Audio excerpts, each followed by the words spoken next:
कोई एक्टर है आपकी नजर में? है हीरो, जो पहले टॉप का हीरो था, अब फ्लॉप का हीरो, आइटम बॉय बनकर भोजपुरी में घिस रहा है।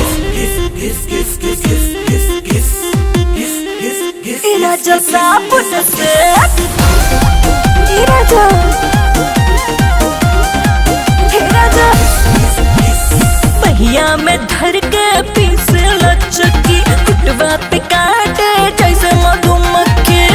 तनी पास आवा नाटी गर्ल। अरे पहिया में भर के पीसे नी चटकी, कुटवा पे काटब जैसे मधुमक्खी। मीठा खिलाएगा, आदत लगाएगा, भाग न गहिया राजा जी। हम लागल बदलवा, अरे लागल त करे कोरी।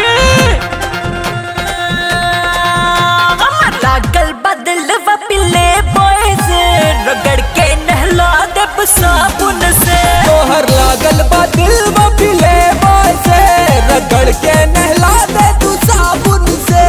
अरे पूरा चमका देबे कारे।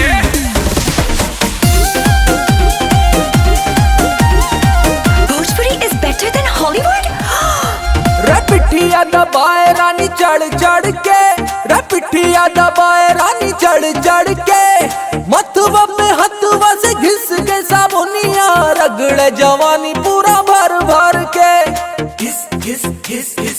अरे घिस रानी। पिठिया दबाए रानी चढ़ चढ़ के, पिठिया दबाए रानी चढ़ चढ़ के।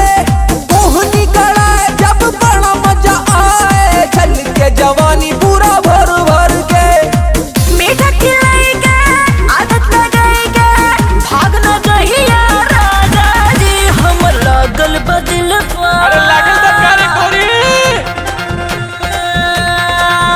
हम लागल बदलवा पिले बॉय से, रगड़ के नहला देब साबुन से। तोहर लागल बा दिल बा पिले बॉय से, रगड़ के नहला दे तू साबुन से।